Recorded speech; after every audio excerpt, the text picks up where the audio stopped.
Coaching classes. प्यारे बच्चों, आज हम आपको चैप्टर 3 9th क्लास का निर्देशांक ज्यामिति जो चैप्टर है इसका 3.2 एक्सरसाइज क्वेश्चन नंबर सेकंड हल कराने वाले हैं। इसके पहले वाले वीडियो में आपको इसके पहले का क्वेश्चन मिल जाएगा और डिस्क्रिप्शन बॉक्स में आपको लिंक मिल जाएगी उसकी, है। तो अगर आप चैनल पर नए हैं तो चैनल प्लीज सब्सक्राइब कर लें, क्योंकि आपको एकदम सरल तरीके से हम बताने वाले हैं, एकदम क्लियर हो जाएगा। उसके पहले हम छोटा सा एक रफ वर्क यानी आपको समझाने वाले हैं, उस पर ध्यान दीजिए। दरअसल क्या है, ये है एक्सिस, ये एक्स एक्सिस है और ये वाई एक्सिस है।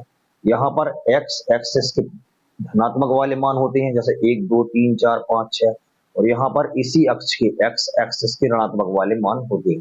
ठीक इसी प्रकार वाई एक्सिस में ये 1 2 3 4 5 6 ये पॉजिटिव वाला एक्सिस होता है, और नीचे वाला जो जस्ट नीचे है मूल बिंदु के साइड वो नेगेटिव वाला एक्सिस होता है। ठीक है। अच्छा, ये बीच वाले सेंटर पॉइंट को हम ओरिजिन या मूल बिंदु कहते हैं, तो यहाँ पर बना हुआ है ये मूल बिंदु का पॉइंट होता है। इसमें और समझने के लिए है, यदि मान लीजिए ब्रैकेट में एक्स वाई ये निर्देशांक कहलाते, मान लीजिए कोई निर्देशांक 5 और 3, 5 और 3 मतलब ये कि x की वैल्यू 5 और y की वैल्यू प्यारे बच्चों 3। अगर इसमें से हो सकता है कोई नेगेटिव हो या दोनों नेगेटिव हो या दोनों पॉजिटिव हो, जीरो भी हो सकती है। मान लीजिए ऐसा लिखा कि 0 और 6, मतलब x का जो वैल्यू है वो 0 है और y की वैल्यू 6 है। अच्छा, एक बात और बतानी है आपको, इसमें भुज और कोटि पर क्वेश्चन भी दिया है, यानी भुज कॉमा कोटि, इस टाइप से आपको याद करना पड़ेगा। एक्स भुज हो गया, वाई कोटि। अब जो भी वैल्यू होगी, जैसे मान लीजिए 3 है और वहां -2 है, तो इसका 3 जो है वो भुज होगा। क्या होगा? भुज। भुज अपनी जगह पर आएगा, एक्स की वैल्यू भुज कहलाएगी और कोटि हो जाएगी -2। ठीक है, एक एग्जाम्पल काफी है। तो चलिए अपन स्टार्ट करते हैं क्वेश्चन नंबर सेकंड और 3.2 एक्सरसाइज। क्वेश्चन में क्या लिखा हुआ है देखिए कि संलग्न चित्र को देखकर निम्नलिखित को लिखिए। सबसे पहले बी के निर्देशांक लिखना है। तो प्यारे बच्चों, यहाँ पे बी कहाँ लिखा हुआ है?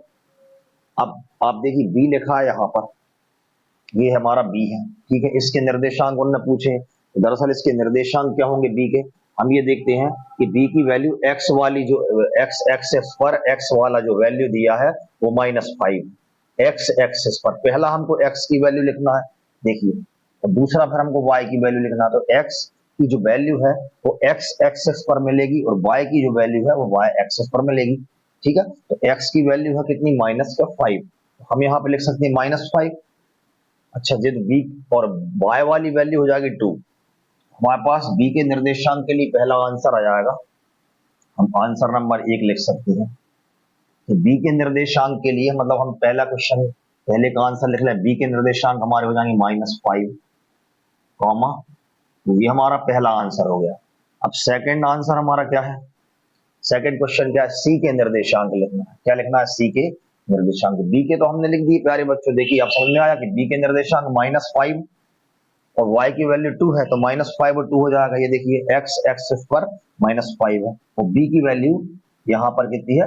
2, पॉजिटिव 2 y की वैल्यू। ठीक है, तो x और y दोनों की वैल्यू में लिख दी। हमारे पास सेकंड क्वेश्चन है, c के निर्देशांक लिखना। c कहाँ लिखा हुआ है? ये देखिए, ये लिखा है c, यहाँ पर ये c लिखा है।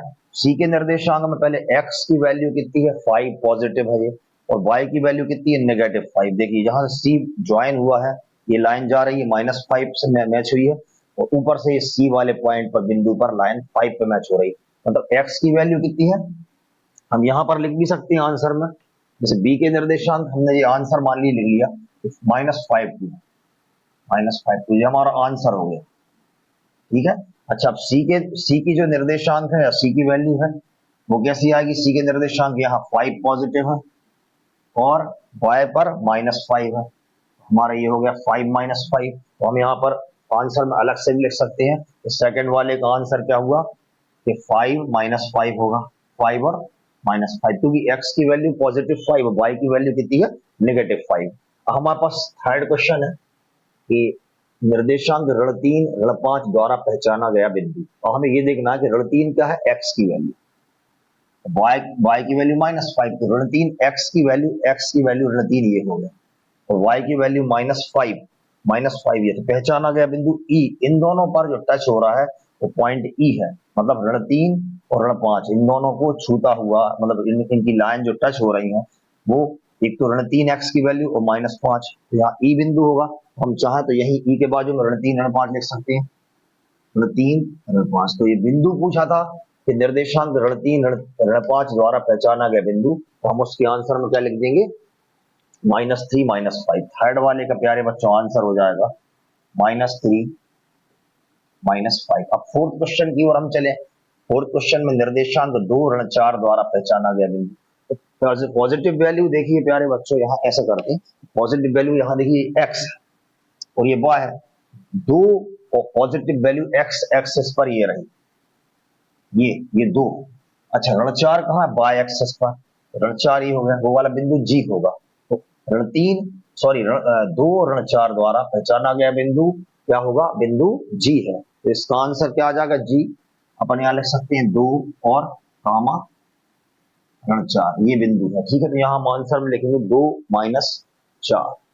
यहाँ हम फोर्थ वाले के आंसर में क्या लिखेंगे, 2 और -4, ये हो गया हमारा फोर्थ वाले का आंसर। निर्देशांक 2 ऋण 4 द्वारा पहचाना गया बिंदु, सॉरी यहाँ पर 2 ऋण 4 और बिंदु का नाम लिखना था, बिंदु है कौन सा हमारा, जी, जी बिंदु। तो हम यहाँ पर जी बिंदु लिख सकते हैं आंसर में ऐसा करके, या फिर डायरेक्ट हम यहाँ लिख सकते हैं बिंदु जी, बिंदु जी।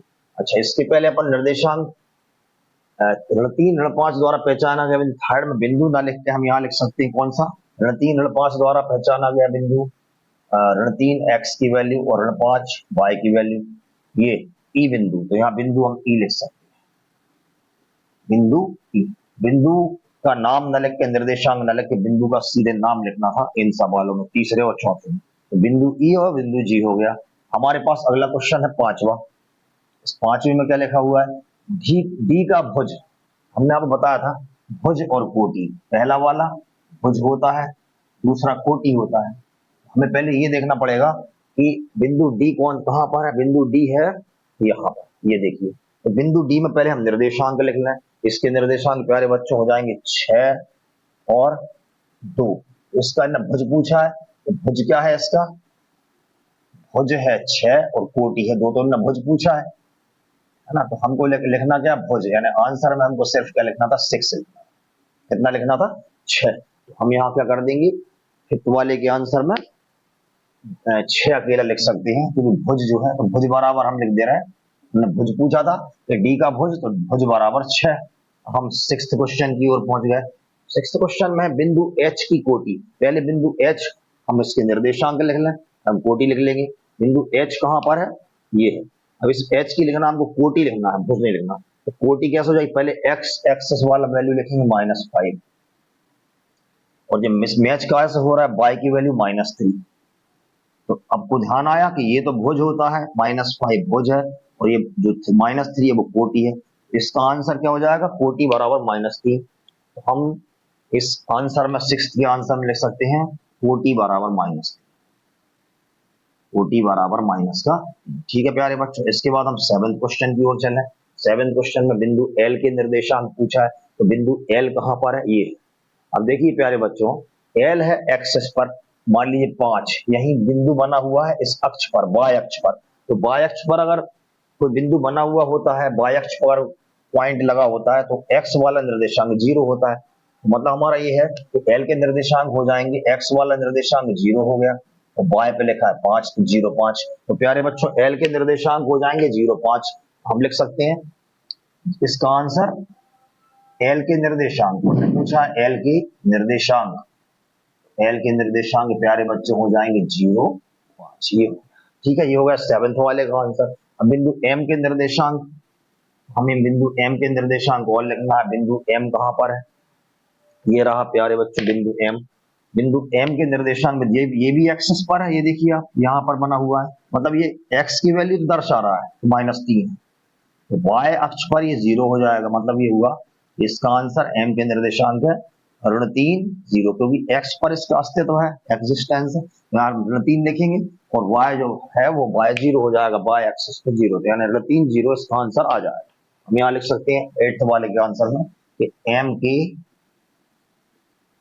निर्देशांक बराबर कितने हैं, -3 और सी। ठीक है प्यारे बच्चों, इस प्रकार हमारा ये सेकंड क्वेश्चन भी कंप्लीट होता है। और वीडियो कैसा लगा प्लीज आप लाइक शेयर एंड सब्सक्राइब करें, और अगर चैनल पर नए हैं तो प्लीज इसको सब्सक्राइब कर लें, आगे आपको इससे भी सरल तरीके से और भी चैप्टर हम 9th क्लास के सॉल्व कराने वाले हैं। ठीक है तो प्यारे बच्चों, तब तक के लिए सभी लोगों को नमस्कार और राधे राधे।